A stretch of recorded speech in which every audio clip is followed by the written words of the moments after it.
ঈদ আছে গুনাহ ছাড়া, পার্থক্য এটা। ওরাও মেলা করে আনন্দ করে, কিন্তু তাদেরটা গুনাহ যুক্ত আর আমাদেরটা গুনাহ মুক্ত। ওদেরটা গুনাহ যুক্ত, যেমন দুর্গা পূজা, কি রমরমাট, আর কি তাদের মার্কেট, আর কি অবস্থা।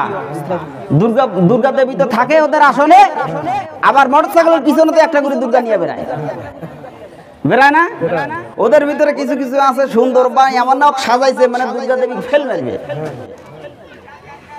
তাহলে তাদের ঈদ হলো খুশির দিন, হলো গুনাহ যুক্ত, আর আমাদের হলো গুনাহ মুক্ত।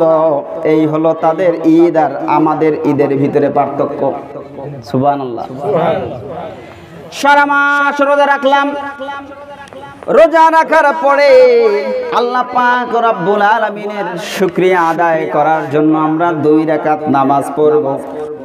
দেখেন আজকের এই দিনের ফজিলতটা কিরকম একটু লক্ষ্য করেন। এই যে আমরা ফজরের নামাজ পড়ে বাসায় গেলাম, আমরা তো দেখতে পারি না, প্রত্যেকটা রাস্তার মোড়ে মোড়ে ফেরেশতা দাঁড়ায় গেছে। সুবহানাল্লাহ বলেন। প্রত্যেকটা মোড়ে মোড়ে ফেরেশতা কি বলে? ও মানুষেরা, যাও তোমরা চলে যাও, ঈদগাহের দিকে চলে যাও, আর বেশি দেরি কইরো না। ফেরেশতারা প্রত্যেক রাস্তার মোড়ে মোড়ে দাঁড়াইছে, দাঁড়ায় ডাক দিয়ে বলে, ও মহল্লাবাসীরা, যাও ঈদের মাঠে যাও। ঈদের মাঠে গিয়ে নিজের জিন্দেগির গুনাহ খাতা মাফ করায় নিয়ে আসো। মানুষেরা ঈদের মাঠে আসে, গুনাহ নিয়ে আসে ঈদের মাঠে, আর ঈদের মাঠ থেকে যখন যায় গুনাহ মুক্ত হয়ে নিষ্পাপ শিশুর মতো বাড়িতে ফিরে যায়। গুনাহ নিয়ে আসে আর গুনাহ ছেড়ে যায়, গুনাহ মুক্ত হয়ে একদম শিশু বাচ্চা মায়ের পেট থেকে যেরকম আসে এরকম নিষ্পাপ হয়ে বাড়ির দিকে যায়। সুবহানাল্লাহ। শুধু তাই নয়, গোটা রমজান মাস আল্লাহ পাক রব্বুল আলামিন বান্দাকে কিরকম সওয়াব দিয়েছেন জানেন? একটা সওয়াব যখন বান্দা করে, একটা সওয়াবের কাজ যখন করে, ফেরেশতারা সেই সওয়াবটা লিখতে চায়। আল্লাহ পাক রব্বুল আলামিন বলেন, ও ফেরেশতারা সওয়াবটারে বাড়ায় দাও 10 গুণ। সুবহানাল্লাহ বলেন। আল্লাহ, এই মুসল্লির কোয়ালিটি তো ভালো, আরো কি বাড়ানো যায়? দে বাড়াই দে 70 গুণ। সুবহানাল্লাহ বলেন।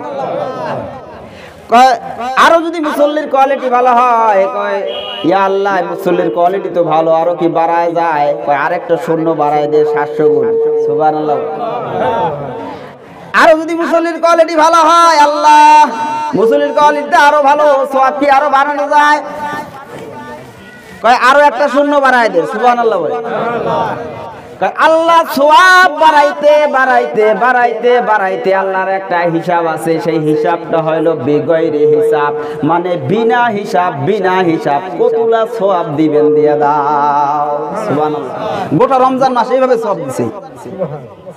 এক ওয়াক্ত নামাজ পড়ছেন, একবার সুবহানাল্লাহ পড়ছেন, তো এইভাবে আপনার আমার আমল নামায় আল্লাহ সওয়াব দিছে, মানে সওয়াব দিয়া পুঁতি ফেলাও। সুবহানাল্লাহ বলে। এমন সওয়াব আল্লাহ তাআলা আমাদেরকে দিয়েছে। আর আজকে এই ঈদের মাঠে আসছি কেন জানেন? লক্ষ্য করেন, আমরা দুনিয়ার জমিনে যেরকম কাজ করি, চাকরি করি, মাস যখন শেষ হয়ে যায় বেতনটা করা গনে নেই, ঠিক না?